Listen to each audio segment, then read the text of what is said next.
a gente vai trabalhar infrações administrativas no Código de Defesa do Consumidor, uma tutela administrativa, né, aliada aí à tutela judicial e à tutela penal, né, que o Código traz. Nós temos a tutela administrativa. Vamos ver as principais características dessa tutela administrativa.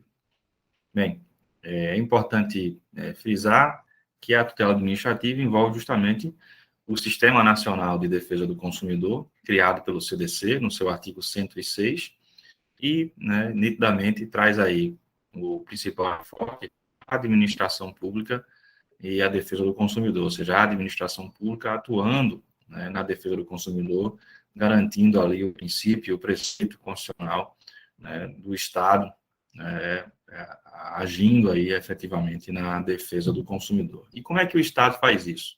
Óbvio, né, que a gente tem como parte integrante desse sistema as entidades civis, né, de caráter associativos de defesa do consumidor, mas o enfoque aqui é a tutela administrativa, é o Estado, né, atuando efetivamente na proteção e defesa do consumidor. Então, a gente tem, de maneira ampla, aí, administrando, gerindo esse sistema, né, nacional de defesa do consumidor, a Secretaria Nacional do Consumidor, né, que no código, no texto do código, é um departamento, né? Quando o código foi criado, lá nos anos 90, a estrutura era o Ministério da Justiça, a Secretaria de Direito Econômico e o DPDC, né, o Departamento de Proteção e Defesa do Consumidor.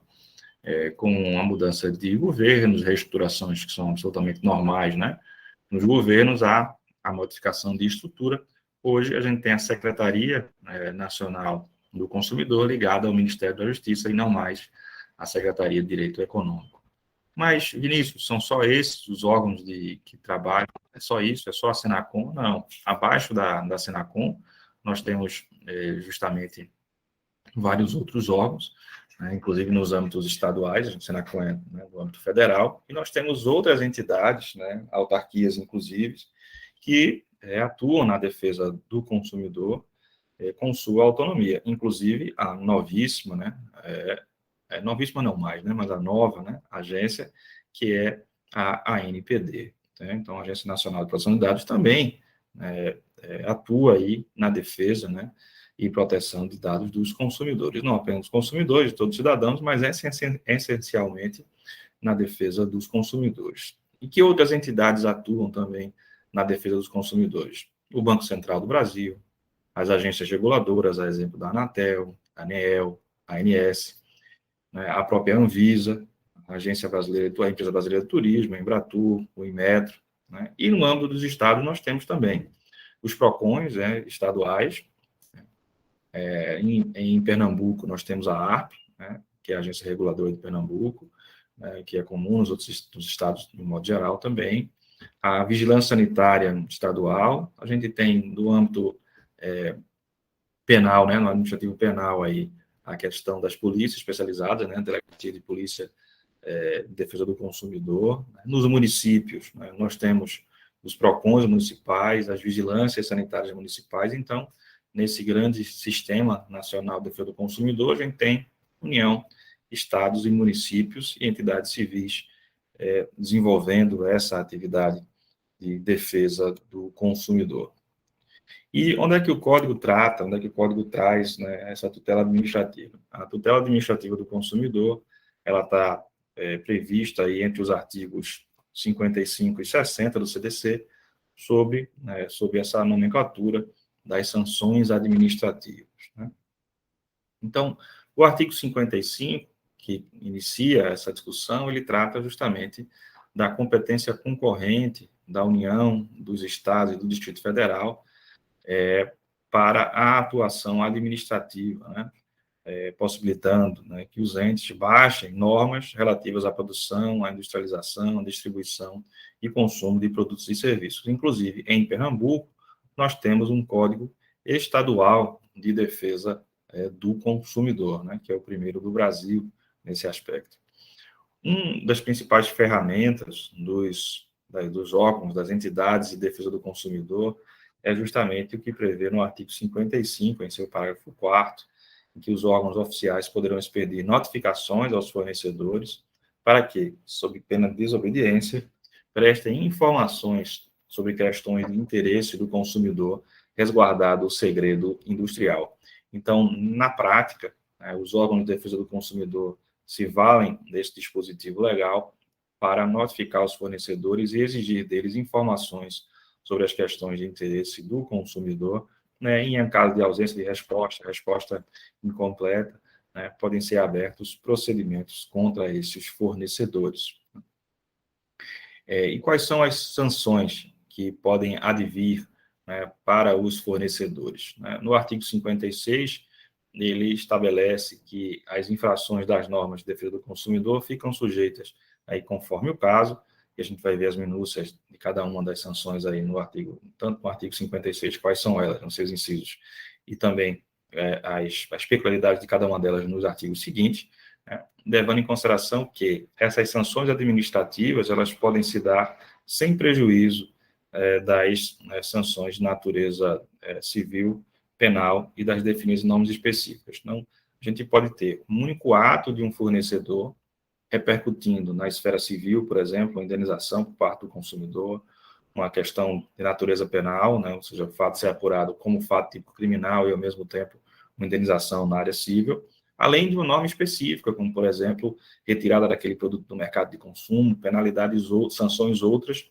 para além da de natureza civil e penal, e chegando, inclusive, a normas, né, que tem, digamos assim, múltiplo efeito. Você pode ter um único fato e sobre ele você tem uma norma da vigilância sanitária, uma norma de uma agência reguladora, outra, né, via sanitária, por exemplo, municipal, né, uma norma da Agência Nacional de Vigilância Sanitária federal, você ter uma atuação por parte do PROCON, consumidor reclamando no juizado especial de relação de consumo e, eventualmente, aquela situação, aquele fato típico ser considerado um ilícito penal e também essa apuração decorrente.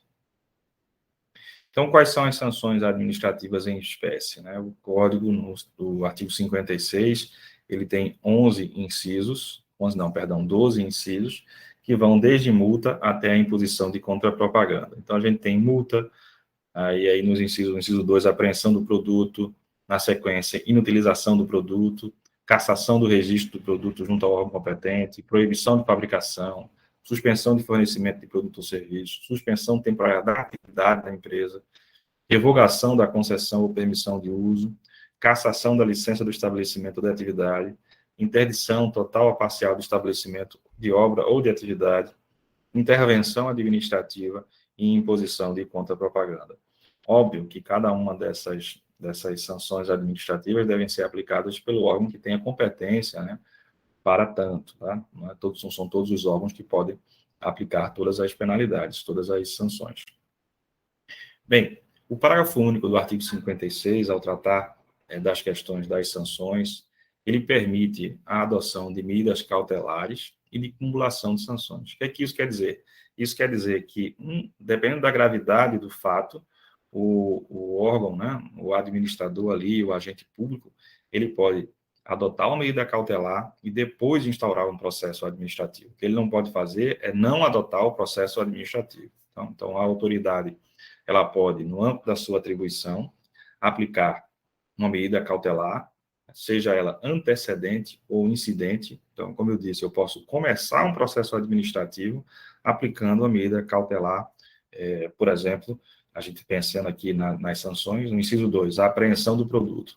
Então, verifica-se que o produto está com a validade vencida, data de validade vencida. Então, a autoridade administrativa ela pode iniciar o processo administrativo fazendo justamente, aplicando a medida cautelar na forma do parágrafo, no inciso 2, inciso 2º do artigo 56, apreendendo o produto, né, ou seja, a medida cautelar antecedente, e aí se instaura o procedimento administrativo a partir da prática desse ato.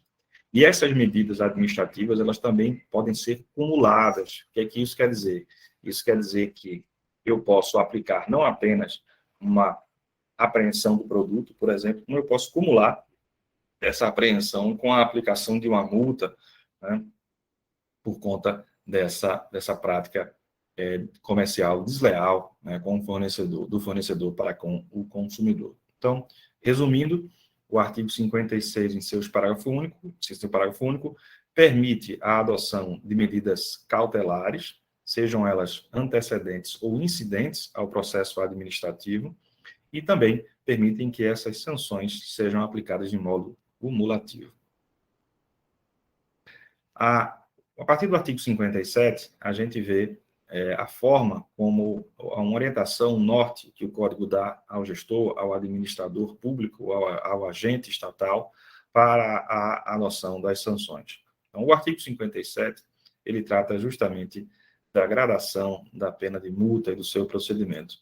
O artigo 57 estabelece que a pena de multa ela deve ser graduada de acordo com a gravidade da infração, né?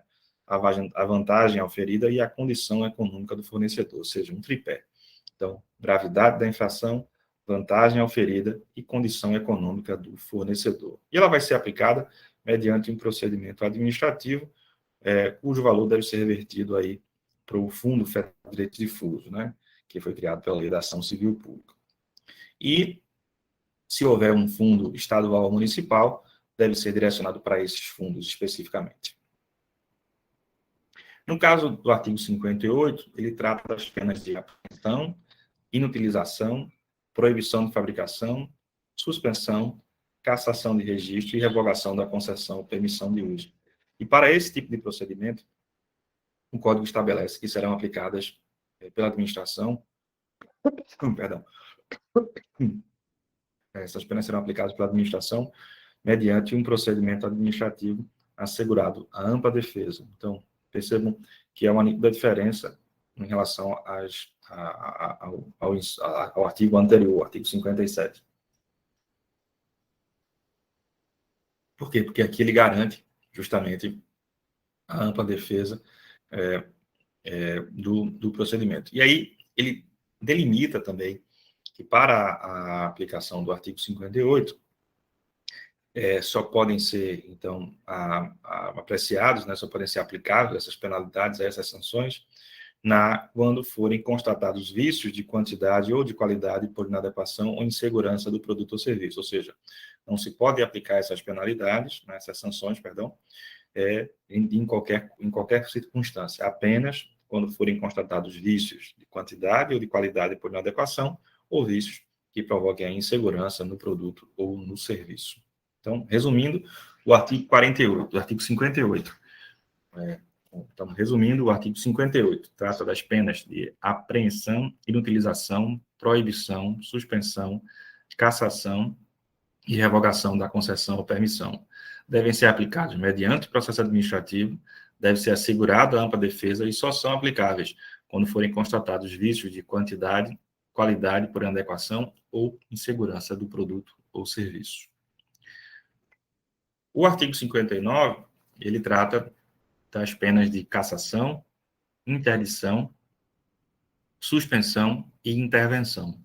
Essas penas elas são reservadas apenas para os fornecedores reincidentes nas práticas de maior gravidade previstas no CDC e na legislação de consumo. Também deve assegurar o procedimento administrativo e a ampla defesa.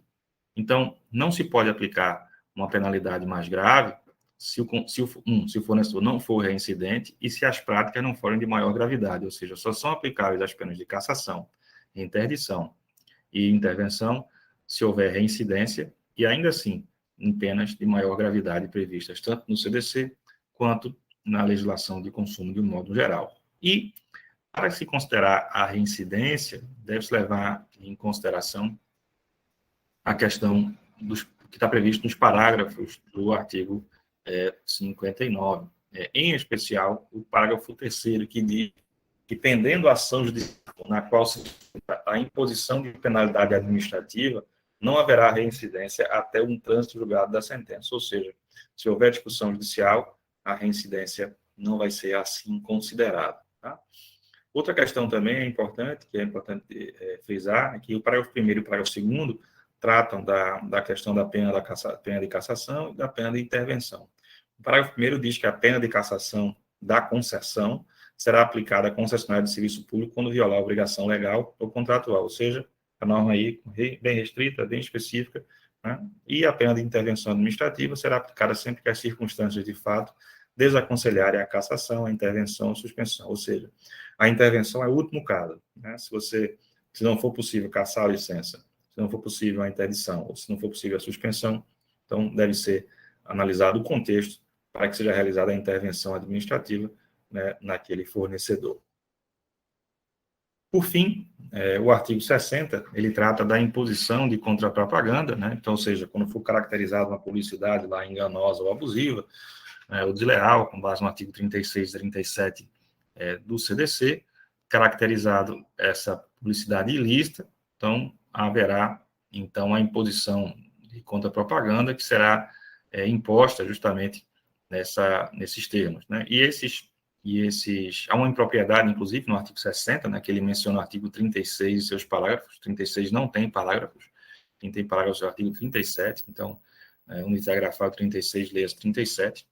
E a contrapropaganda ela deve ser feita, custeada pelo fornecedor infrator, divulgada pelo responsável da mesma forma, frequência e dimensão da anterior, feita que foi considerada abusiva, ilícita, né, ou enganosa, e preferencialmente no mesmo veículo, local, espaço e horário, né?